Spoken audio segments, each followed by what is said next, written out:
মুকালমুৱাৰ বদনি আখিয়াত হত্যাকাৰী শাস্তিৰ দাবীত ৰাইজৰ প্ৰতিবাদ। যোৱা ৩ ছেপ্টেম্বৰত মুকালমুৱা বদনি আখিয়াত দুটা পৰিয়ালৰ মাজত হোৱা মাৰপিটৰ ঘটনাত বাধা দিবলৈ গৈ এজন নিৰীহ কিশোৰৰ মৃত্যু হৈছিল।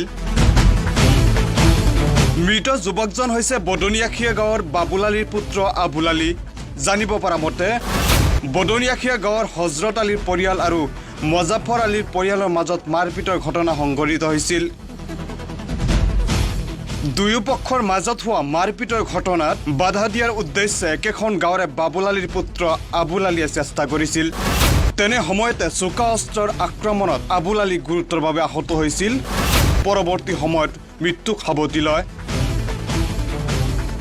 দুয়োটা পৰিয়ালৰ মাজত হোৱা মাৰপিটৰ ঘটনাত মৃত্যু হোৱা আবুল আলীৰ নামৰ কিশোৰটি ঘটনাৰ 4 দিন পিছতো পুলিচ প্ৰশাসনে অপৰাধীক কৰায়ত্ব কৰিবলৈ সক্ষম নোহোৱাত আজি বদনিয়াখিয়া গাঁৱৰ ৰাইজে ওলাই আহি প্ৰতিবাদী কাৰ্যসূচী ৰূপায়ণ কৰে। ঘটনাস্থলীত মুকালমুৱা আৰক্ষী উপস্থিত হৈ পৰিস্থিতি নিয়ন্ত্ৰণ কৰে। অতি শীঘ্ৰেই দোষীক কৰায়ত্ব কৰি উচিত শাস্তি দাবী জনায় প্ৰতিবাদকাৰীসকলে। 3 তাৰিখে যি নিৰপৰাধী আবুল আলীৰ হত্যাকাণ্ড সংঘটিত হৈছে তাৰ কাৰণে আমাক ন্যায় লাগে। ন্যায়ৰ কাৰণে আমাৰ আজি প্ৰতিবাদ।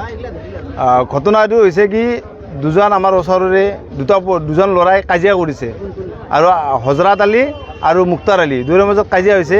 আবুল আলী ওচৰত থকা দেখা পাই মানে কাজিয়াখন ভাঙিব গৈছিল আৰু দুয়োজনৰ এজনে কোনজনে আমি দেখা নাই নাজানো, দুয়োজনে এজনে চুৰিৰে হানি গুচি হত্যা কৰিছে আৰু মেডিকেলত গৈছিল, মেডিকেলত হত্যা হৈছে। এতিয়া আমাৰ এটাই দাবী, হত্যাকাৰীক 24 ঘণ্টাৰ ভিতৰত চিনাক্ত কৰিব লাগে আৰু চিনাক্ত কৰি লগে লগে কৰায়ত্ব কৰি উচিত শাস্তি দিব লাগে। তাৰ প্ৰতিবাদত আজি আমাৰ গোটেই ৰাইজ ওলাই আহিছে। যদি আৰু বেছি লেট হৈ থাকে আমাৰ ৰাইজ আৰু বেছি প্ৰতিবাদ কৰাৰ কাৰণে আমাৰ প্ৰস্তুত আছে, হৈয়ে থাকিব।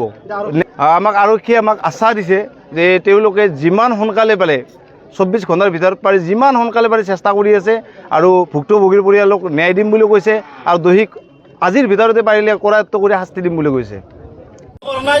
গম পাই আমি ফুল সহযোগ কৰিছো। আমাক এটাই লাগে, যিজনে অপৰাধ কৰিছে অপৰাধীজনে চিনাক্ত কৰিব লাগে আৰু শাস্তি দিব লাগে। যিজনে এজনে নাজানে, যিজনে ভায়াক আছে একোৱে নাজানে, সেইজনে যাতে ন্যায় পায়, সেইটোৱে আমাৰ দাবী, ৰাইজৰ দাবী।